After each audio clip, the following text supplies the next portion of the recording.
Dear friends, please allow me to introduce our honorable speakers tonight. Venerable Dhammavuddho is a Malaysian of Chinese descent. As a layman, he graduated from University Malaysia in 1971 and worked as an electrical engineer with the Public Works Department for 12 years before renouncing the home life. His interest in religion led to a study of world's major religion for a few years before meeting the Buddha's teaching in 1976. In 1983, he went forth into the homeless life in Mahayana tradition. 3 years later, he was preordained in the Theravada tradition. He has written numerous booklets on Buddhism. For example, Return to the Original Buddhist Teaching, Message of the Buddha, Buddhist Monks' Precepts, Liberation, Elevation of Sutta, Vinaya, Only We Can Help Ourselves, and so forth.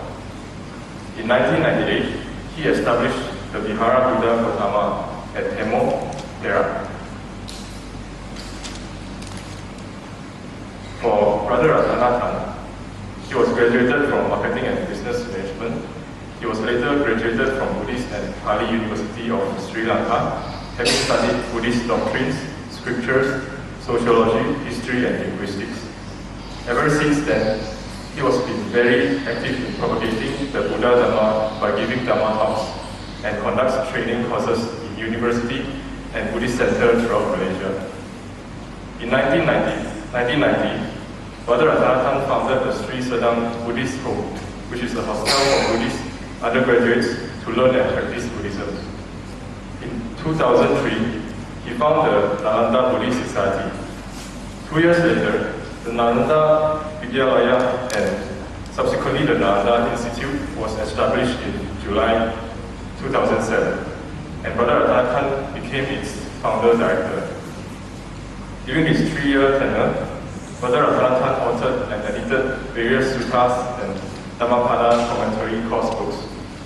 In September 2011, Brother Ratanathan conducted the inaugural symposium on history of Buddhism in Malaysia to acquaint our community about the Buddhist presence in the Bujang Valley, Kedah.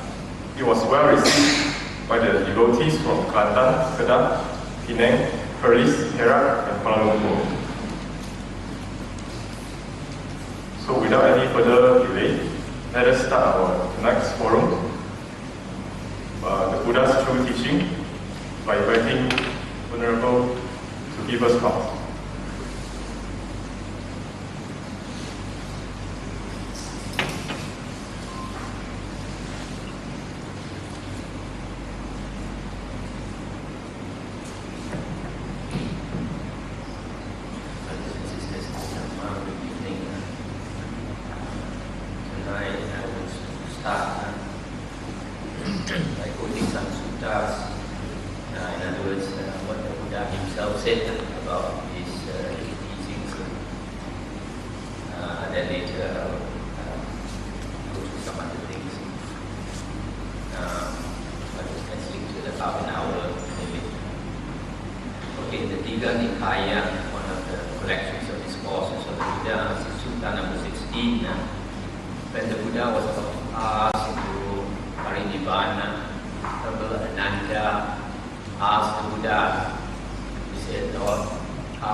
The Buddha said, if any monk says that Buddha taught such and such, in other words, that is the interpretation of the Dhamma. They say Buddha's true teaching is like this and like that. The Buddha said we should not accept it or reject it, but we must compare it with the suttas of the Vinaya. If it follows the suttas and the Vinaya, then you can take it to be the Buddha's teaching. Otherwise, reject it and throw it away. So, from here, you see, earlier the Buddha said Dhamma Vinaya. Now he says Sutta Vinaya. So, in other words, Dhamma is equivalent to suttas. The suttas are the discourses of the Buddha, the earliest discourses of the Buddha. So, this earliest discourses of the Buddha, now we have 5 collections. The Pali word is Nikaya. So we have 5 Nikaya. Afterwards I will explain the detail of these 5 Nikayas. So be quite clear, the Buddha's teachings are the suttas, and for the monks and nuns, the Vinaya also. So this is very important. This now will be our teacher. For lay people, it is the discourses of the Buddha, original discourses of the Buddha. Now also in Sutta number 16 of the Tiga Nikaya, the Buddha said, be a lamb unto yourselves, be a refuge unto yourselves, with no other refuge. Take the Dhamma as your lamb, take the Dhamma as your refuge, with no other refuge. What the Buddha is saying is, here is you have to depend on yourself and not depend on any other Bodhisattva or Buddha or Deva or Guru or teacher. Depend on yourselves and depend on the Dhamma. Why did the Buddha say depend on yourselves and depend on the Buddha? Because in the Anguttara Nikaya, the Buddha said that in the future there may be a very world famous monk with a large following of disciples, lay disciples as well as monk and non-disciples.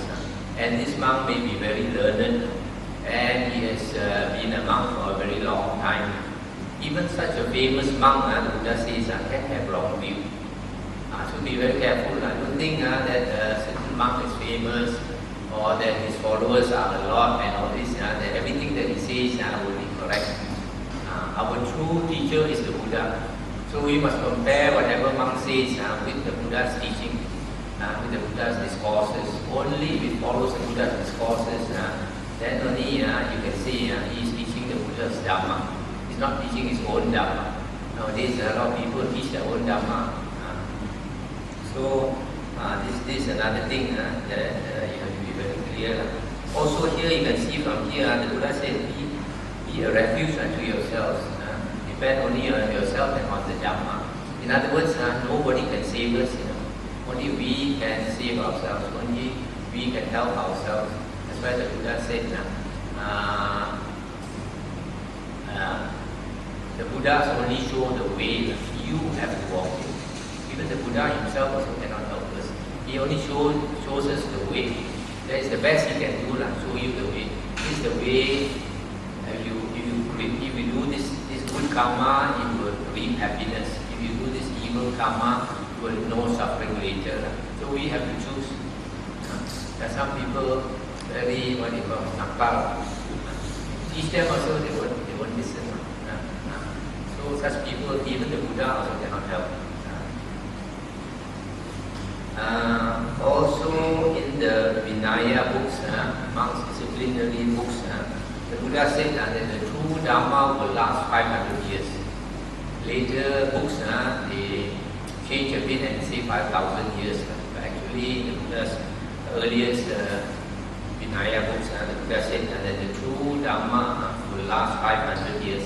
What does it mean? Because now we are in 2,500 years after the Buddha. What the Buddha means is that the Dhamma, the Buddha's Dhamma will be pure and unadulterated, not mixed, not rojak like now, for 500 years. That means after 500 years, the Dhamma becomes rojak already. So because it's rojak already, it's very difficult to distinguish the real from the false. The Buddha said there are times will come, just like gold. Now everybody wants gold because gold is real, it's pure. But there are times when people make counterfeit gold, false gold. And then if you are not professional, you can't distinguish between the real gold and the false gold. You'll be cheated. And nowadays they make false diamond also, almost like the true diamond. So it's very hard for normal people to distinguish.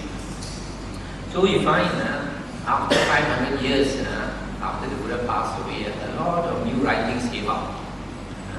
This one you will know for yourself, like you go to any bookshop or any Buddhist center, you find so many types of writings which are not actually the Buddha's words. The Buddha's words are the discourses of the Buddha. So about 500 years after the Buddha's passing away, in India, in a place called Gandhara, they made the first Buddha image. The first Buddha statues appeared 500 years after the Buddha's passing away. Why did they make Buddha image? Because they didn't understand the Dhamma. Because the Dhamma is for you to practice and help yourself. Just now we heard Buddha's words, you cannot depend on anybody. Depend only on yourself. Be a refuge unto yourself. Be a lamb unto yourself. So these people, they don't understand the Dhamma. They start to make statues for people to pray. Pray for help. Pray for divine help. So after making Buddha statues, later they make Bodhisattva statues and all these things. So all that is not part of Buddhism. Nowadays it's so common. If you go to a temple without Buddha statues and Bodhisattva statues, they say, what kind of temple is this? That's enough. But there is the Buddha's temple. In the Buddha's days, no Buddha statues. That's why you come to a monastery in Timor, a lot of people are surprised. They ask me, where's the Buddha statue? I said, no Buddha statue. Especially old ladies, they are so used to praying. Without praying at the Buddha statue, they don't feel comfortable. And so it's not a temple. So, in the another sutta, the Nikaya 5.43, the Buddha said, those things that we want, for example, everybody wants to be born beautiful, everybody wants to be happy, everybody wants to have a long life, and after passing away, you want to have a good rebirth, isn't it? All these things, everybody wants, but very hard to get. And the Buddha said, you cannot get it by prayers, by vows, by crying for it. You cannot get it. Buddha said you have to walk the way, do the karma that will bring you what you want. The Buddha said, if you can get what you want by praying and crying and making vows and all that, the Buddha said, why is there so much suffering in the world? You look at all the beings in the woeful planes, in the ghost realm, in the hell realm, animal realm. Every day they are suffering, especially in the hell realm. Who is helping them? We always talk about all these bodhisattvas and buddhas, but hell has not even one being has been helped out of hell. Not even one. So that's why hell is always full of beings. If the Buddha is so compassionate, the Buddha is passed through way, great wisdom, and all the psychic powers the Buddha has. If the Buddha can help them, all the Buddhas will come together and help them all out of hell. If the Buddhas also cannot help. So this is another point you have to remember. Later teachings may change this and ask you to pray to this and pray to that. Now what is the Dhamma, the real Dhamma?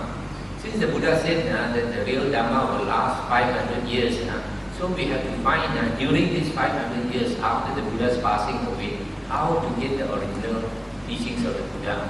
Luckily, we have King Asoka.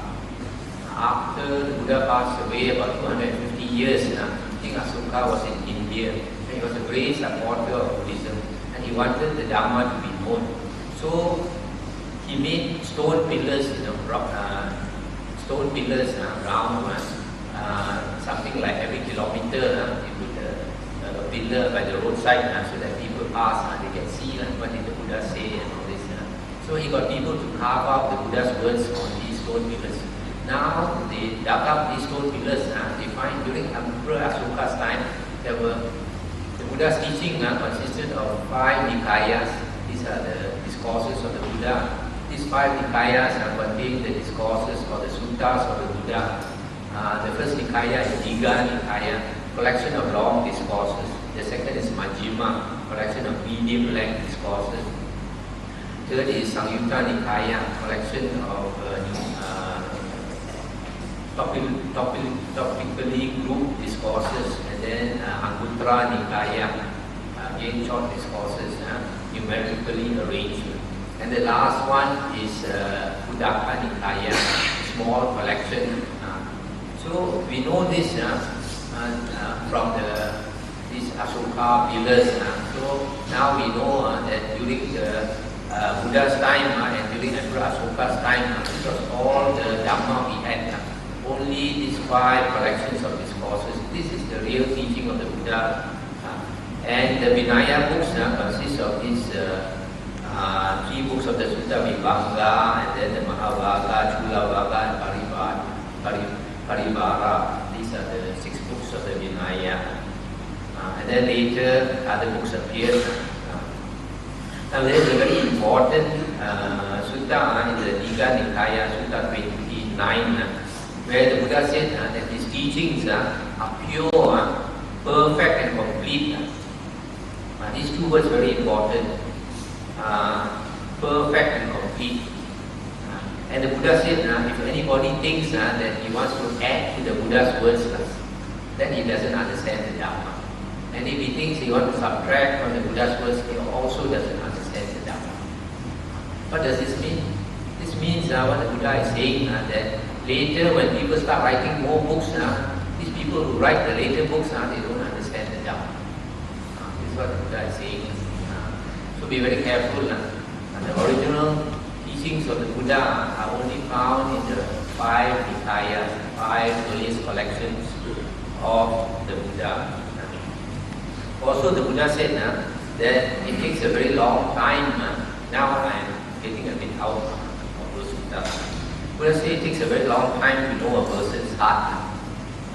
Not like animals. Buddha says animals, if they're angry, they show their anger. Or if they're happy, like a dog, the puppy, you see the puppy running around so happy, they cannot hide their feelings. Not like humans, humans, a person can smile, but inside have a lot of anger. Why? Because humans are more cunning.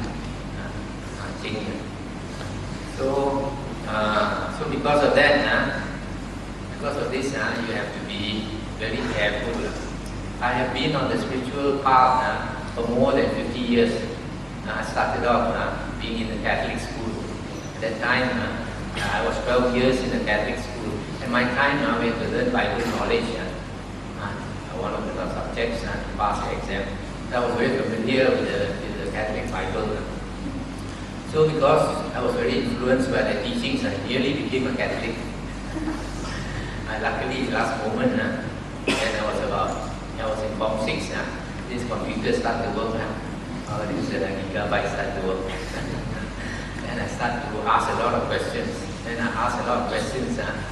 My time, they had these Irish Christian brothers and the convent and Irish nuns and all that. They come very handsome, very pretty nuns at the age of about 20 something. And they're very dedicated. They live until they die in Malaysia. So I was very inspired by them. So maybe one of the reasons now today I'm wearing the robe. So they were very good people. So because I initially had a lot of faith, and then later when I started asking questions, then this problem arose, then all these doubts, and then I left that Christianity, and then after that I studied Hinduism. For about 4 years I studied Hinduism, but I found the teachings very good, but I was still looking. Then later I studied other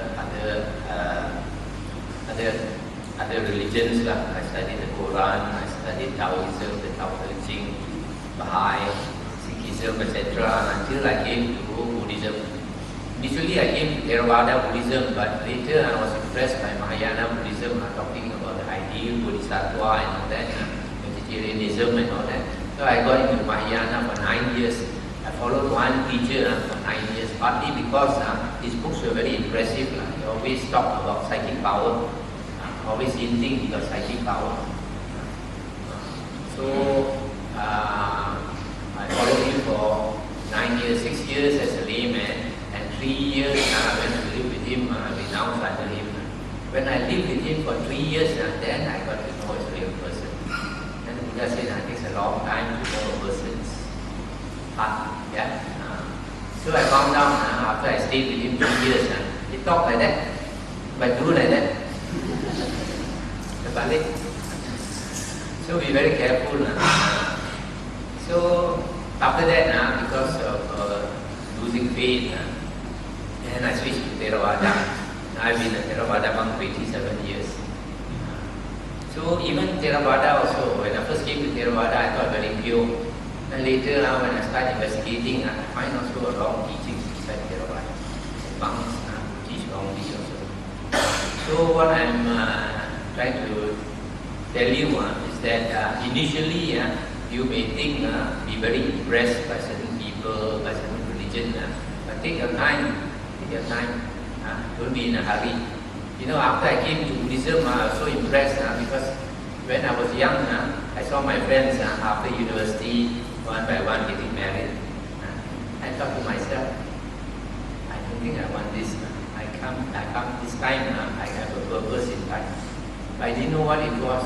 I kept searching until I came to Buddhism, and then I realized I want to become a monk. So I found my purpose. But as I said, I was disappointed. So what the lesson here I'm trying to tell you is to be very careful. After I decided to become a monk, I did not become a monk immediately, because a person cannot be irresponsible. Even if you want to become a monk or a nun, you cannot throw away everything and run off. I have seen some people irresponsible. I've seen when I was in Thailand, I stayed in a monastery. One young man, maybe about 30 years old, 30-something years old, he came to become a monk. But every day, his wife would come to the monastery and look so sad. Trying to get him back. Why? Because there's a few children in the house. So this is very irresponsible. If you don't do your duty, you run off like that and left the wife carrying the babies. So in the same way, young people, you want to renounce also, you have a responsibility to your parents. Your parents have been good to you for so many years. The Buddha said it's very hard to repay the parents' kindness. The Buddha said in the suttas, even you carry your father on one shoulder and your mother on the other shoulder for 100 years, and they shit on you. Every day you urut them, you bathe them, you feed them for 100 years or so, you cannot repay your parents' kindness. Now I reflect back, my parents both have died. I feel a lot of gratitude towards them. There were many times I was so sick, I nearly died. How many times my mother rescued me? At night when I cannot sleep, my mother carried me. My mother also cannot carry me around until I fell asleep. So all these things, if you reflect back, especially when you grow older, then you will realize. When you are young, you don't think of all these things. So when I wanted to become a monk, when I told my parents the idea that I want to become a monk, my father's eyes got red. He said, old people, they don't understand. They said, he told me, when a person has no job, no money, no house, nothing, down and out only, I think of becoming a monk. You have a good job, why do you want to become a monk? So I saw his eyes so red, I did not say anything. Then my mother told me, wait until I pass away, then become a monk. Then I thought to myself, that time maybe she was maybe 70 something. Her mother died about 100 years old. I thought, want to wait so long. So I waited a few years. In the meantime, what do? I prepare. Every now and then, after a few months, I remind my mother. And then I bought a house. I paid for the house. After a few years, my father passed away. Then I saw more dukkha. Then I finished paying up the house. I left that to my mother. Then I ran off to America to become monk. So this is what I'm trying to say. You have to fulfill your responsibility. Because I left a house for my mother, at least she got rent to collect every month to support herself. That's enough. Parents look after children, bring up children with the hope that one day when they grow old, children will look after them. That's enough. It's the same with everyone. Even you become a monk or a nun also, when you are old, one day you need somebody to look after you. Always remember that. One day when you are too old, you will be lying on the bed, you cannot help yourself. People have to help you. So always you have to remember this filial piety. How Sun Kung. Also from my experience, if any monk talks about psychic power, Sen Tong, you have to be very careful. Because nowadays, those usually who talk about Sen Tong usually is Hui Tong. That's why I found out about my teacher. So be very careful. Because a real monk who really has Sen Tong, I don't tell you one. Because he has cultivated to such a high level, he's very modest, very humble. Don't want people to know. Those who want people to know are empty pot, empty kettle, make the most noise. So this one you know in time. So I think I'll stop here and I've about finished what I want to say.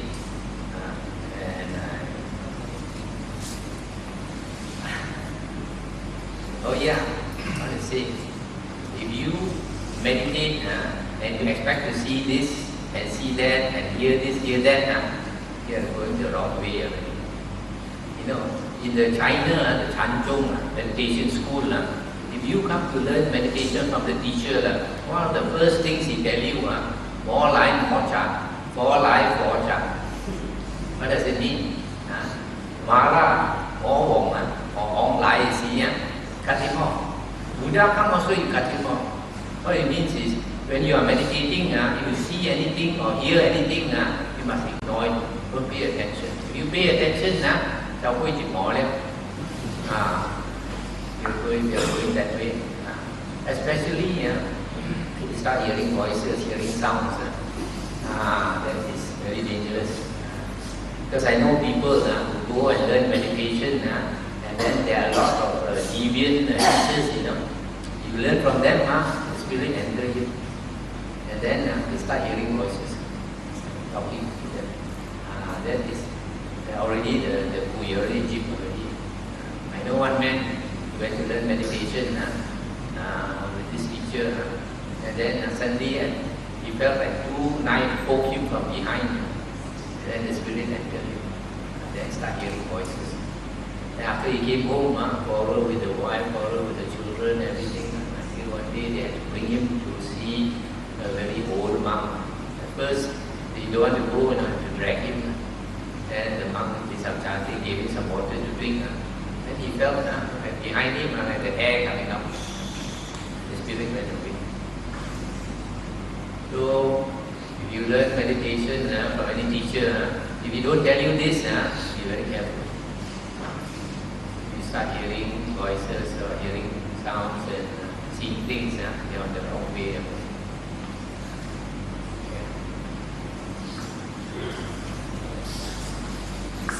Sadhu, Bhante.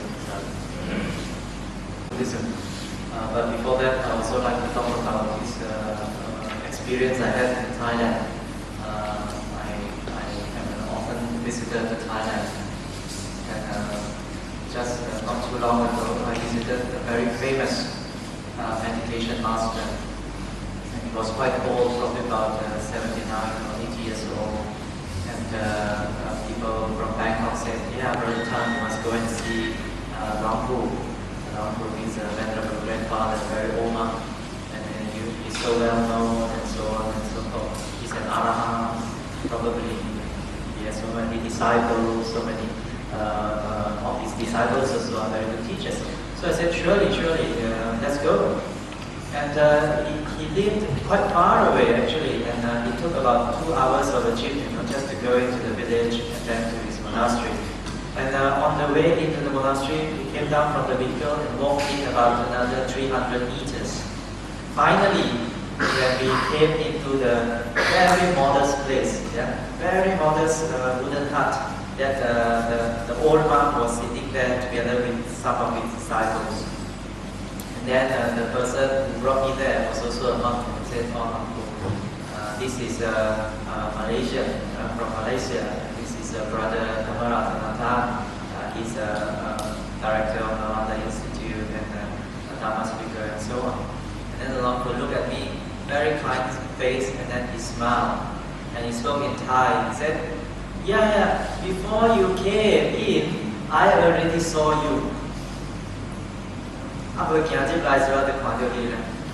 Oh, I said, wow, so strong, the psychic power. Before I came in, he already saw me, he already saw my face, Then, as I was thinking, so wonderful, then he smiled and he said, CCTV.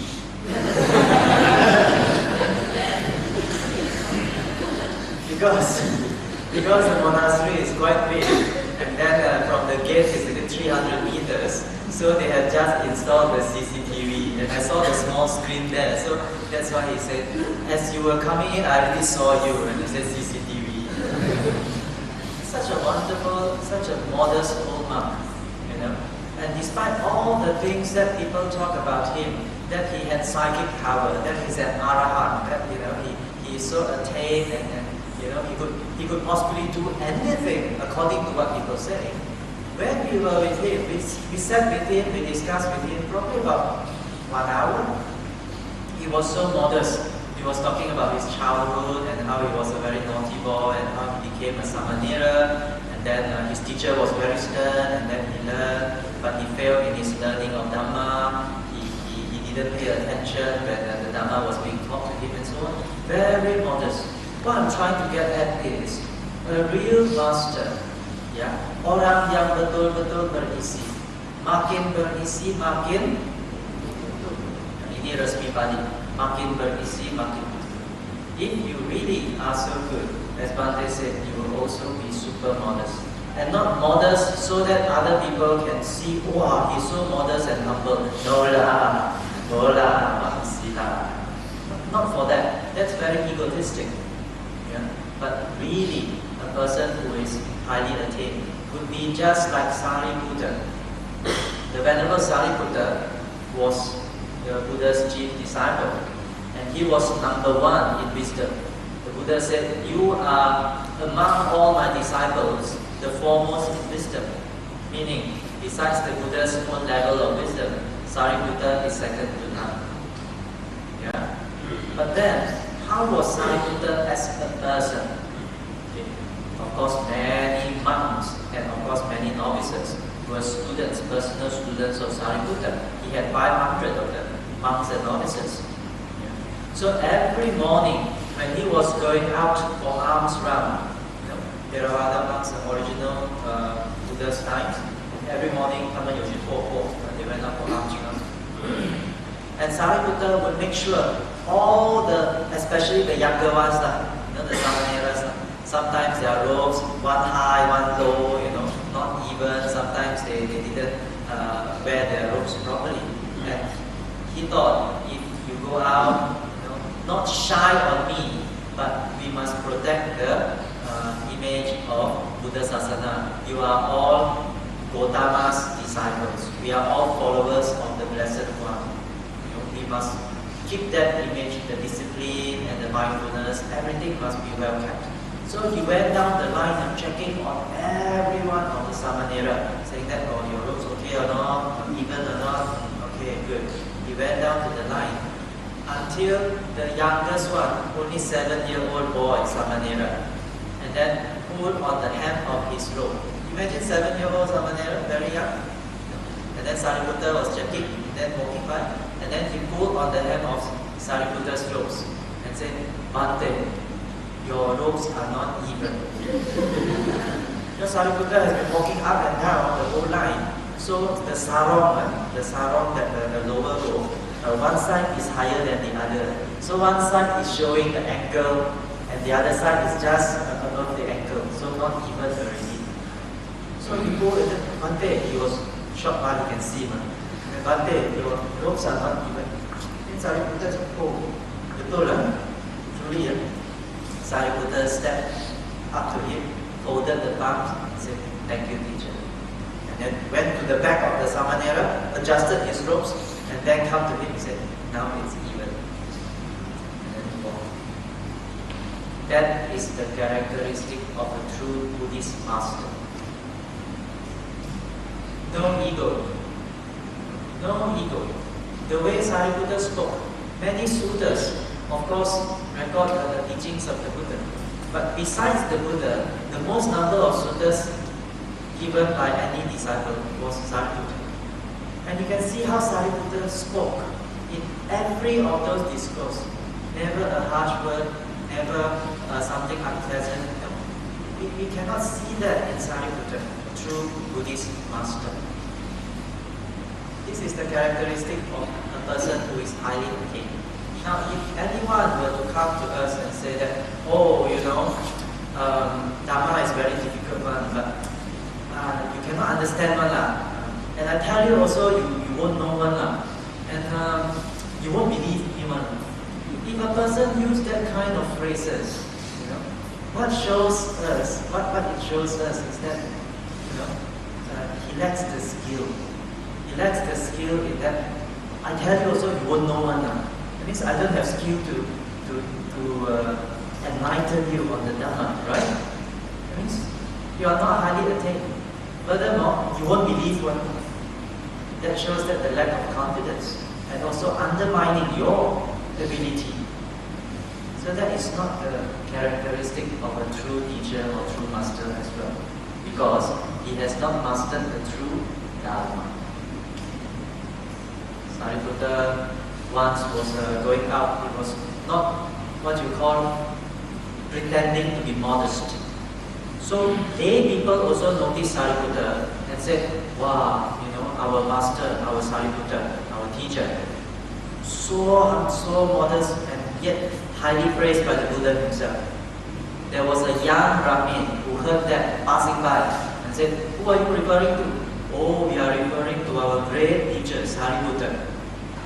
How great can a person be? It's just that he's not tested only. Let me go and test him. Then the two men who was talking, hey, don't test him. He said, no need to test one, he will pass anything. He said, oh yeah, okay, in that case, let me go, I will test him. The next morning, when Sariputta was going on arms round, this time he was alone. And then the young Brahmin man was, this is the monk they were referring to already. Let me now go and test him. So he ran, he was quite big size, muscular. So he ran to the back of Sariputta. He jumped up and used his palms to slap at the back of the neck of Sariputta. Slap like this. Slam down. And you can imagine how painful that must be. Right? Slap on the Sariputta's neck. And then he landed. Then Sariputta said, what was that? What was the big knock on the back of my neck? Then Sariputta had supreme mindfulness. Immediately he collected himself, his feeling, and then he walked on without turning back. Can you imagine that? For me to slap the back also, people tap the head also go away, agitated. We also agitated, just people slap the head also, we turn back, who is it? See Sariputta. So these are some of the characteristics of a person who is highly attained in the Dhamma. If it is Buddha Dhamma, and if they are highly attained, then they will have all these traits like Sariputta. From the Buddha's time until today, if anyone were attained in the Dharma, these would be the common flavor, the common characteristics. It really takes a long time, as Bhante said. Actually, Bhante also quoted what Buddha said. It's not Bhante's Dhamma, it's in the sutras. It takes a long time for us to understand a person. I mean, wives and husbands, you know, after 20 years, what balloons are I just know he's like that. This is the testimony. So, what more to know a stranger?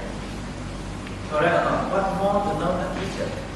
And after long years or so, it's of very close observation, not distant observation, not once in a while but close monitoring and observation to check the behavior.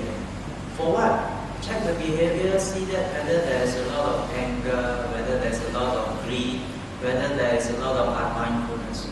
For example, as a monk and as a layman, our training and our behavior supposedly should be different. As a monk, the monk's training requires them a higher degree of mindfulness and a higher degree of calmness and composure. If a monk were to behave like a layman, then it is called unbecoming. It's not like a monk, ideal monk's behavior. If a monk that drinks with you at all times of the day, plays music and discuss about modern pop songs or Gangnam Style or whatever, then that is not a true monk who understands and appreciates the Dhamma.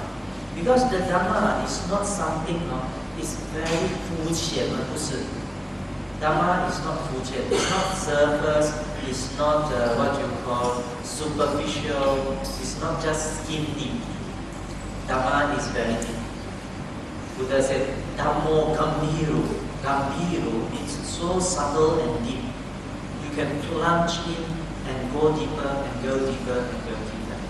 Okay. But you can only do so with proper guidance in the right path. Malaysia is a very open country. Yeah. We have so many branches of Buddhism traditions.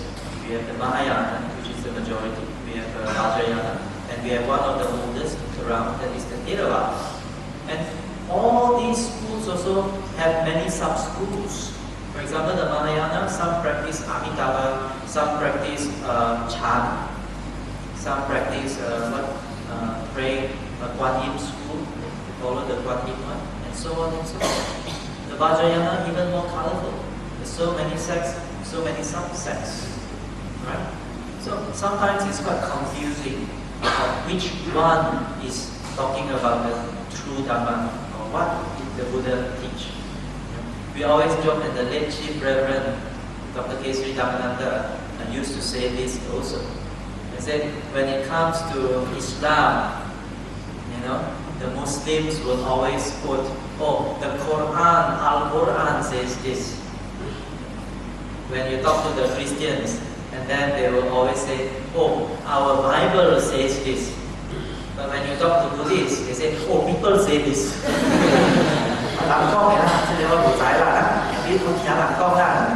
Always like that. They cannot say what the Buddha taught. I once asked my elders, when I was younger, and then they keep praying and they type gui, and I'm doing gui, and also there. I asked, these things, how many surah do I buy? How many surah do I buy? Because they ask me, today I have Xiang today I have Tok like that. But I asked them, how many surah? Why? Why you must put like that? Oh, today, they pass down from generation to generation. This is how it's done. And then I asked, who taught? Oh, grandmother, my grandmother taught. My grandmother taught. So I said, is it Buddha's teaching? Because it's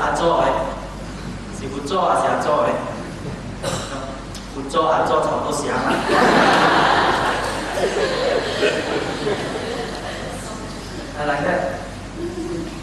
Unfortunately, with so many facilities and so many schools, we are not properly educated in the Dhamma.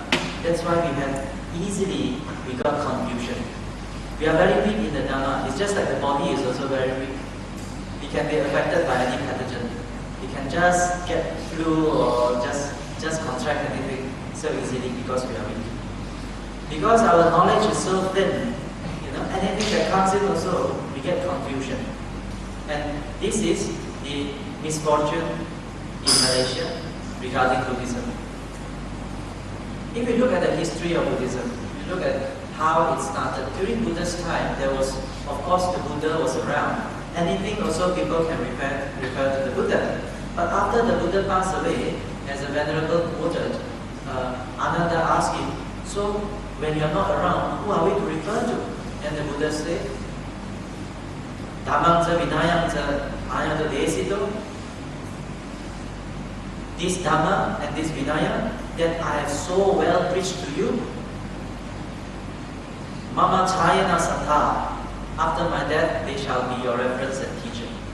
So that's why we refer always to the Dhamma and the Vinaya as a guide for true Dhamma. But after many centuries, you have many other interpretations of the Dhamma. One of the problems was when they used language. The Buddha spoke in Kosali or Madhali, and the closest is, of course, today's Pali. Today's Pali language is the oldest. It's as if the Buddha himself has spoken it. It's a very close relative of Madhali. When Buddhism became widespread, spread out of the central part of the Ganges Valley to other parts of India. They were not familiar with the local language. So they studied in their own language. One of the language which was very popular at the time was Sanskrit. Sanskrit was not just used by people for religious purpose. It was also used for normal purposes, conversational purposes, and also hymns, and also guitars, and also poetries, and compositions, essays, and so on. And on top of that, Sanskrit was used by the Vedic religions. Before Buddhism, there was Vedism, Vedantism, there was Brahmanism. Then only it became Hinduism in about 1,100 years ago. Modern Hinduism is derived from about 1,000 years ago. Before that, you call it Brahmanism. Before that, it was Vedanta, the Vedas. The Vedas also use Sanskrit. The Jainism, another religion that is contemporary with Buddhism, they also use Sanskrit. So when Buddhists also started to use Sanskrit, the term, for example, karma, used by these Brahmas, used by these, Jainas, and used by others also, it was incorporated into Buddhism. The interpretation of the Jainas also affected the interpretation of Buddhism. So our concepts were project already, as Bhante said. The 500 years after the Buddha passed away, the Mahayana school became very, very strong. Okay? And then overtaken the earlier schools of Buddhism. 1,000 years after the Buddha passed away, started the Vajrayana school. Today, one of the remnants of the Vajrayana school is the Tibetan Buddhism. And they have so many kinds of rituals, so many kinds of mantras. In Mahayana school, they have this Kuan Yin image.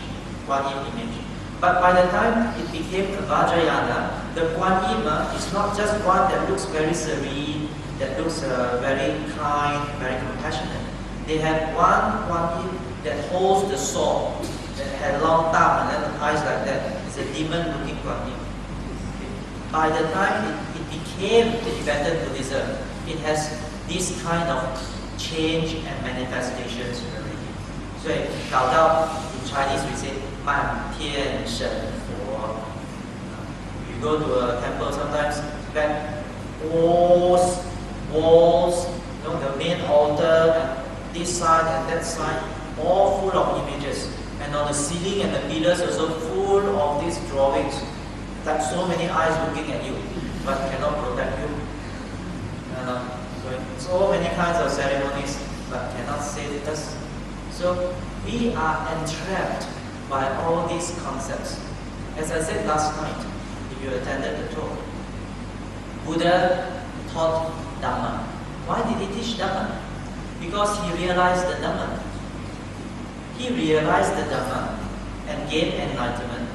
And he decided to teach the Dhamma because it can enlighten beings. That's all the Buddha taught, Dhamma. People later invented Buddhism. 佛教什么？佛教的是法。那么人教的是什么？人教是佛教。我们把它化为宗教。Of course, we take elements of the Dhamma and then we interpret it our way to suit our worldly, mundane concerns, and we make it Buddhism. When the Buddha was with his early disciples, it was in Benares in the year 588 BCE, before Christ was even born, 558. It was this month, it was about this week in October. It was the full moon. Then the Buddha, that was the end of the rainy season. And then the Buddha saw, at that time he only had 60 disciples. And all of them, although newly ordained new monks, they were all arahants. First 60 disciples, the Buddha was sitting here, and then all the 60 disciples surrounding him. At the full moon night in Benares in 588 BCE, in the month of October. They were all sitting like that. Then the Buddha spoke. Bhikkhave, Mutuaham bhikkhave, sabbapasi, ye diva ye jamanusa. Tumhe bhi bhikkhave mutta sabbapasi, ye diva ye jamanusa. Monks, I am totally free from the bondages, whether divine or human. You too are free from the bondages, either divine or human. Meaning that you are no longer attached to or bonded to whether divine powers, supernatural powers, because your attainment is not supernatural, it's very natural. If nowadays people go everything for supernatural, after some time you become very unnatural. Dhamma is very natural. Dhamma is not supernatural. You understand? So we always emphasize the natural aspects. What is the natural state of mind? If it is defiled, look at it and then transform ourselves. With education and cultivation, we can cleanse ourselves from all bondages. So that's what the Buddha said. You too, he was addressing the 60 monks, are free from all bondages, whether divine or human. Charata bhikkhave charika, Vaujana hitaya, Vaujana sukaya, Lokama kapaya, Ataya hitaya sukaya, Deva manusaka. Therefore, go forth, O monks, go forth, for the welfare and for the happiness of many, for their good, for their welfare, and for the happiness of gods and men. Deseta bhikkhave dhammadi kalyana mati kalyana pariyosana kalyana sattang savyam janam. Spread to them, enlighten them, educate them in the Dhamma, which is beautiful in the beginning, beautiful in the middle, and beautiful in the end. Dhamma is beautiful. The Buddha used the word beautiful, kalyana. It can mean beautiful, it can also mean useful, it can also mean very subtle, it can also mean very penetrating in its subtlety. Kalyana, it means something which is so good. Kalyana mitra means the best of friend, in a spiritual sense. So, Adi Kalyana, in the early it was beautiful. Early it is already very useful. Madhya Kalyana, in the middle also it is beautiful and useful. Pariyosana Kalyana, until the very end, Dhamma is still useful and beautiful. Satham Samyamjana. It's not just in words, when you hear the Pali is beautiful or not. Beautiful. But also in the meaning, it's more beautiful. Teach the Dhamma. So the monks became the first batch of missionaries to teach the Dhamma. When they taught the Dhamma, a lot of people were very attracted. But they didn't use any psychic power. However, besides Buddhism, there were other religions also. and they use supernatural or psychic powers, so-called avinya. They create magic and so on. So in the town of Nalanda once, the Buddha came to Nalanda, and there was a lay disciple at Nalanda who came and paid respect to the Buddha and said, "Oh, Nalanda now is different already. It's very prosperous. A lot of people come to live in Nalanda this time. But a lot of them are not impressed with our Buddhist monks. They were impressed by all the other religious teachers who show them various kinds of magics. What are the kinds of magics?" He told the Buddha. "Some can read mind or pretend to be able to read mind." Now you're thinking, you're smiling because you like what I said. Oh, seriously. Wow, over the time I can read my mind. Some can read mind, some pretend to read mind. Second type of things they show is magic. For example, certain objects, they make them move. Certain objects, they make them appear big. Certain objects, they make them appear, disappear again. Disappear and appear again. So they created that kind of magic. So this man, he asked the Buddha, "Bhante, please allow our Buddhist monks to also have this kind of magic." Of course, some of them already have that. Allow them to display magic so that we can attract a lot of people to come to Dhamma talks. The Buddha said no. Second time he explained to the Buddha why. Asked again. Buddha said no. Third time he asked the Buddha. Buddha also said no. 3 times no means very far. Then the Buddha told the man, said, "There is only one kind of magic which I approve of. Magic or miracle. We call it Patihariya. Patihariya means magic or miracle. There's only one kind. Ekam Patihariya. It is called Anusasani Patihariya. The only kind of magic I approve of that monks can display to the public is called Anusasani miracle." What is the meaning of Anusasani? Do you know? It means the miracle of education. Monks' role is not to show magic. Because they are not magicians, they are monks. Both start with M, a different category. Monks are to teach. Why the Buddha call it magic of education or miracle of education? Because you see, it's how miraculous transformation is. Before this, a person may be very ignorant, may be very greedy, Then, with proper education, Anusasana, gradual education and training, the person becomes very understanding, free from greed. A person may be very hot-tempered, full of anger and hatred, but through proper education and training, the person is free from anger. Not only that, have a lot of loving kindness and compassion. Person may be very deluded, very lost in life, but through proper education and training, that person not only has found his path, but attained and realized the truth. That's why it's called a miracle. It's the miracle of education that the Buddha approves of. That's why the Buddha said also in his Vinaya, just now we mentioned the Dhamma and the Vinaya would be our guide, our teacher after the Buddha's passing. This is the Buddha's own will.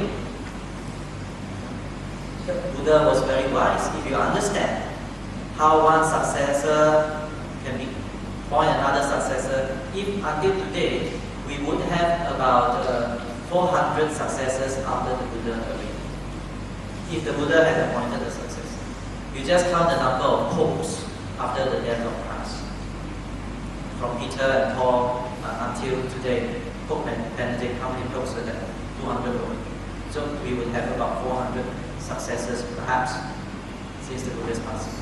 And among the 400, we may say in Chinese, we may presume in Chinese, sometimes itai, because they have human weaknesses, they have frailties and so on. So the Dhamma and the Vinaya as taught by the Buddha is pristine, it's pure. The Buddha said, Kevala Parisudam Paripudam Brahmacharya Tamasita. It is completely, utterly pure, completely, utterly unadulterated. That was during when the Buddha was alive. So he said that.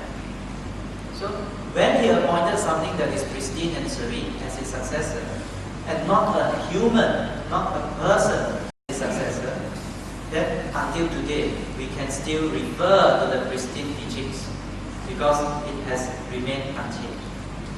If we learn Pali, the most beneficial thing that I felt learning Pali is to hear the Buddha's own words today. Okay? Because it has not changed a single syllable. Later things were added to the Tipitaka, they were added to the scriptures. But the language, the Pali itself, you can see is different style of Pali. Immediately when you read it, you know this poem, Chinese poem, is not written by Chinese. You know, if you learn Mandarin and you are familiar with Tang Si Song Ci, Tang Si San Bai Song, if you are familiar with it, if there is another poem written by non-Chinese or non-Tang period poet, you immediately know the flavor of it. You understand? Just like I eat char kway teow in London, I know it's not Malaysian. The name is char kway teow, spelling out correct, but the video is not Malaysian. So you can still get that from the Pali. That is the benefit, hearing the Buddha's own words even today. But what is inspiring about the Pali is that in the original scriptures of the Buddha, there is no one single word that has no meaning in the sutta. If a sutta has 200 words, there is not a single word that has no meaning. It shouldn't be there one, but they put it there anyway. No. Every word has its meaning and deserves its place in that sutta. You cannot add in one more word. It's complete. It's like the cup is really, really full. You don't need to add one more drop to make it fuller. It's the fullest. And you also cannot subtract one word from the sutta. And this is the marvel I felt when I read. Share with you. I'm not ashamed of this. But when I read, for example, just now Bhante quoted twice the Digha Nikaya number 16 and some other suttas in the Majjhima Nikaya. Until today, I probably read that 10, 20 times. But when I read that, I still shed this. The impact is very great. 没有一句话，没有一个词是不应该在那里。Every word has its place, has its meaning, has its significance. So this is the wonder of the Buddha's teachings. But after a long time, people start to adulterate it. People start to add on to it. People start to interpret it their own way. And this is already predicted by the Buddha. What religion or what philosophy will remain true to its founders, that will remain unchanged? Because anicca.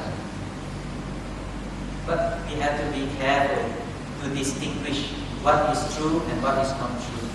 The Buddha, in this Buddhist scripture, it is this advice given to us.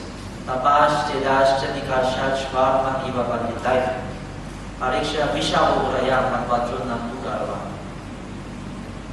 If a person gives you this sister, Silena, gold. Pretend now you are seeing gold. This is gold.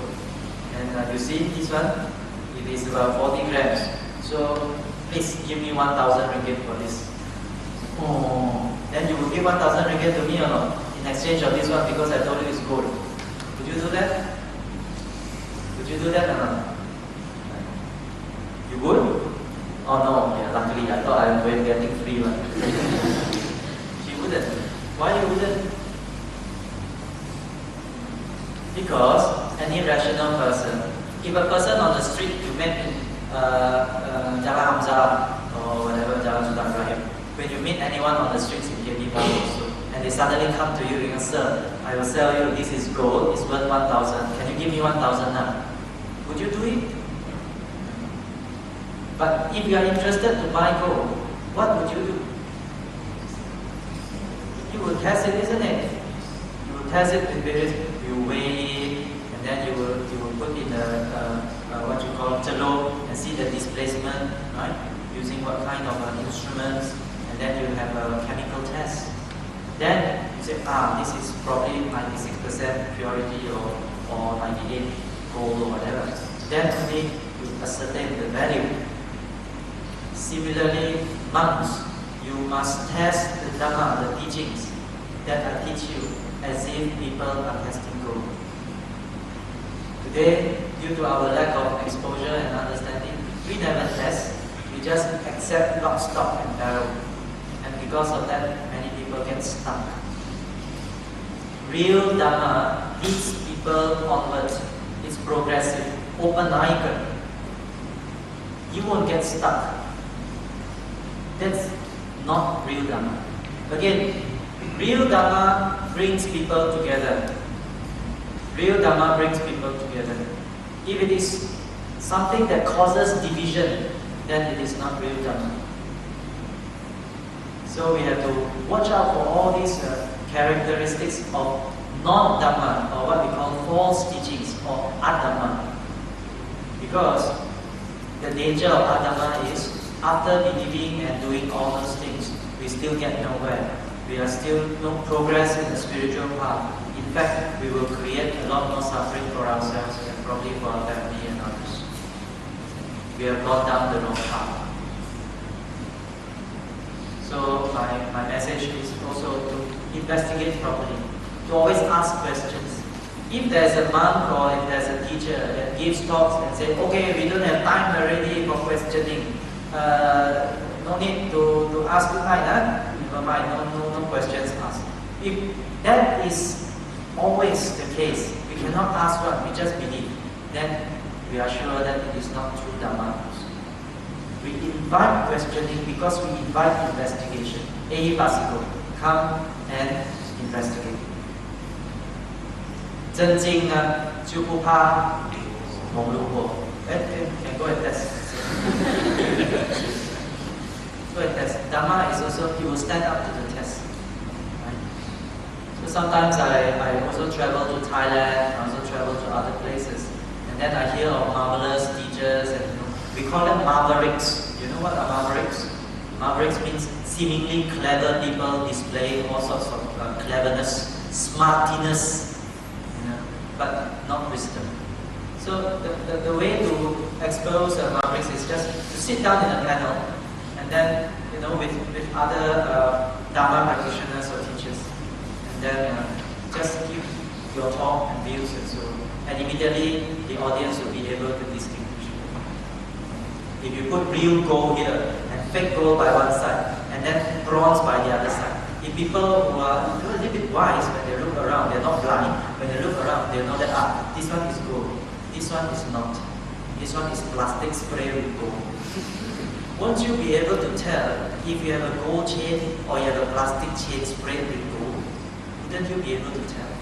You need not be an expert, but when you look at it, you can also tell. What more you really test? So when they're seated together and you ask questions, that is the real test. Right? Because there's a lot more, so I would like to maybe just pause at this juncture and pass back to the Buddha always cautioned his disciples to act in a way that will give faith to those without faith, and for those already with faith, they will have even more faith. So if the disciple acted in a way that gave people less faith, the Buddha will rebuke the disciple. So we know today some of the students here have acted in a way which was not wise. It's not wise. As a result of that, you find today in this campus, a lot of students they have lost faith in the Buddhist religion. Yeah, and parents also. Parents of those students affected, they get so annoyed, not only disappointed and grief-struck, they get so annoyed that some of them lose faith. And that is very bad. So this kind of action, you are causing bad karma, not only to your parents, but also to a lot of people. That's why I said just now, whatever we do, don't be rash. Don't do things in a hurry. We always see in the papers, people who do things in a hurry later regret. You see sometimes a young girl, because the parents scold her a bit, she ran off with a boyfriend. A boyfriend that she only knew not so long ago. And then the boyfriend make use of her, become a prostitute and all that to earn money. She never suspected. I was told also that nowadays we have a lot of foreign workers. So there's one girl also fell in love with this foreign worker. Parents objected, but she insisted on marrying this foreign worker.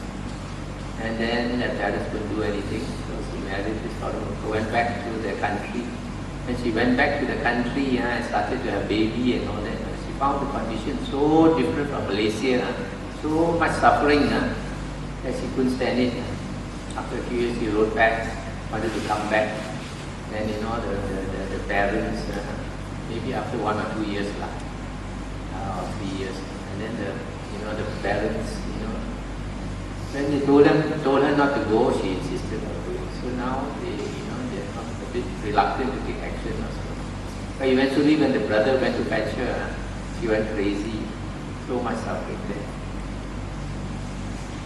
So a lot of things you don't expect. You take the plunge, but you don't investigate enough. You have to be, don't be so gullible and simply believe somebody that you don't know so long.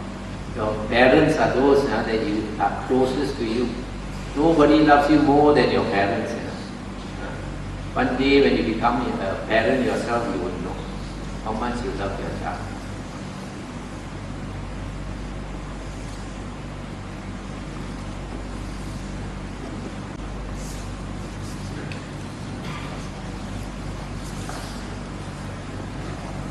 This school or sect and all that, it's just a brand name. We don't need the brand name. What we want to practice is the dharma. So, unless you study the Buddha's words himself, you don't know how to compare. So, your foundation is the dharma. You have to be familiar with the Buddha's own words, what the Buddha said. Then only you can compare whether this teacher is teaching correctly or not. So it's very important to understand, listen to the suttas or investigate the suttas, and then only you can start